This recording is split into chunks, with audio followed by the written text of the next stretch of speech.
Chers amis, la fête de Shavuot, qui signifie littéralement la fête des semaines, a plusieurs appellations dans la tradition juive. On l'appelle Matan Torah, la fête de commémoration du don de la Torah, Hag HaBikurim, la fête des prémices, ou encore Hag HaKatsir, la fête des moissons. En français, le terme est Pentecôte, et vous allez constater que cette dénomination vient du grec Pentecosté, qui signifie commémoration du 50e, et vous verrez que cette dénomination du 50e est très inspirée de son origine hébraïque. La particularité de cette fête de Shavuot dans notre tradition, c'est d'être le seul jour commémoré de la tradition juive pour laquelle la Torah ne donne pas de date en soi. Et on peut s'interroger pourquoi ce qui est censé être le jour le plus important de la tradition juive, celui de la commémoration de la révélation de la Torah, il n'y a pas de date qui lui est propre. En fait, on doit compter à partir de la fête de Pessah 50 jours, et le 50e, c'est le jour de Shavuot. Et la date, d'ailleurs, effective du 6 Sivan, qui correspond donc au 50e jour du Homer, les rabbins du Talmud ne sont pas d'accord entre eux. Certains considèrent que le don de la Torah a eu lieu le 6 Sivan, d'autres considèrent que c'est le 7 Sivan. Et d'ailleurs, l'étude du Talmud, notamment du traité Shabbat, le folio 87, nous apprend que c'est l'opinion de Rabbi Yossi, qui a été adoptée d'ailleurs par la majorité des rabbins, pour dire que le don de la Torah a eu lieu effectivement le 7 Sivan et non le 6 Sivan comme prévu, à cause de Moïse, qui a rajouté un jour supplémentaire. Alors ainsi, quand on célèbre Shavuot le 6 Sivan, il n'y a pas de correspondance entre la commémoration historique du Shavuot biblique qui a eu lieu le 7 Sivan et la fête que nous célébrons aujourd'hui, que l'on fête le 6 Sivan, qui est donc le 50e jour du Homer. Qu'est-ce qui fait qu'il y ait cette différence et qu'est-ce qui fait que cette date en soi n'est pas propre à cette célébration de Shavuot? Et on va répondre que cette spécificité vient nous apprendre qu'il ne s'agit absolument pas dans la fête de Shavuot de commémorer un événement historique qui serait figé dans le marbre, mais bien l'idée de vouloir être fidèle au projet initial du Créateur, d'une Torah qui continue à se révéler quotidiennement à chacun de nous à travers notre étude des textes. Il y a même un midrash qui dit que tous les jours, il y a une bat kol, il y a une voix qui sort du Sinaï et qu'il suffit à chacun de nous de continuer à l'entendre. Alors on peut lire dans le livre du Lévitique au chapitre 23, versets 15 et 16,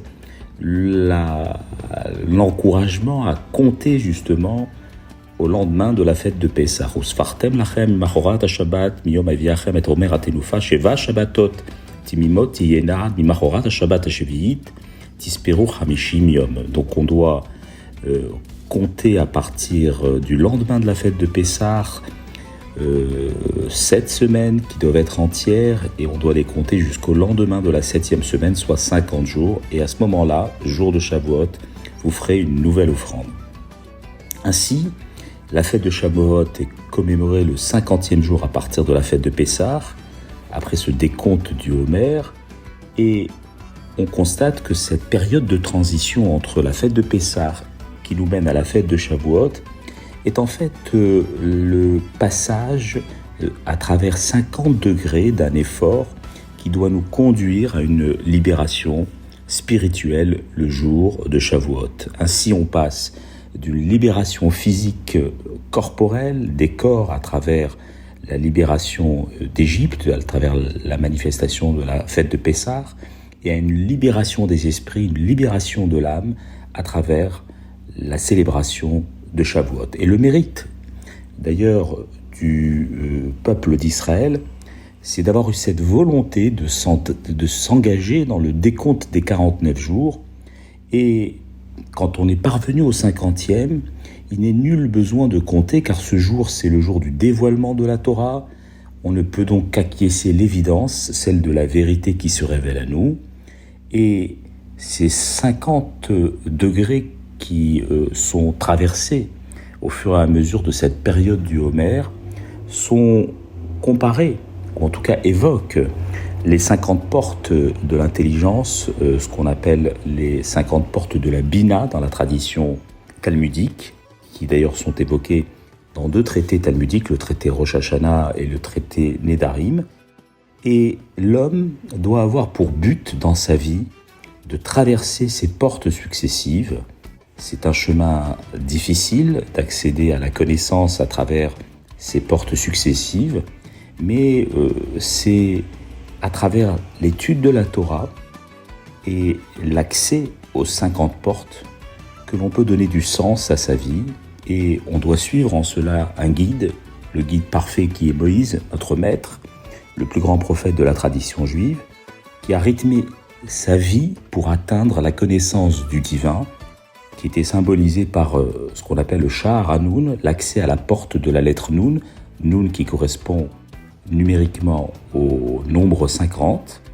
Et le Talmud nous enseigne que Moïse n'a pu atteindre que de son vivant la 49e porte. Et c'est ainsi que l'on peut dire que l'homme, en général, ne peut parvenir que de son vivant qu'au niveau de la 49e porte, car le cycle du temps dans le monde repose sur le chiffre 7. Et donc 49 étant un multiple 7. Et cette modalité cyclique du monde autour de ce chiffre, le chiffre 7, amène à entrevoir l'impossibilité pour l'homme d'atteindre la 50e porte et d'être en vie au moment où il a atteint la 50e porte. Et les textes de la Kabbale vont jusqu'à prétendre que cette porte ne fait donc pas partie de ce monde, mais du monde à venir. Car sa lumière est si intense, si forte, que l'âme du corps se retire à ce moment-là de son corps pour rejoindre son Créateur. Moïse est donc monté à la fin de sa vie sur le mont Névo, allusion donc à ce dernier jour de sa vie où il parvient enfin au dernier degré de la bina, de l'intelligence, à ce 50e niveau. Et le mot Névo, que l'on décompose en Bo et Nun, qui signifie arriver au Nun, donc à sa 50e porte, symbole de cet objectif de vie dont il parvient, où l'apothéose apparaît le dernier jour de sa vie et où son âme sort et rejoint son Créateur. Ainsi, on peut dire que l'espérance de chaque être, de chaque individu, c'est d'être libéré de son propre exil au niveau corporel, de toute forme d'aliénation également sur le plan psychique. Et la connaissance, la sagesse sont les moyens pour y parvenir. Et la particularité de notre Torah, c'est qu'elle se manifeste à travers une actualisation permanente. La connaissance se situe dans un processus de pensée en mouvement. Chaque génération apporte sa puissance enrichissante. Et c'est ainsi que je vous souhaite à tous une belle étude, de belles découvertes dans la profondeur de nos textes pour cette fête de Shavuot, et que vous puissiez chacun gravir les différents échelons de la connaissance afin de parvenir à une liberté authentique. Chag Sameach à tous.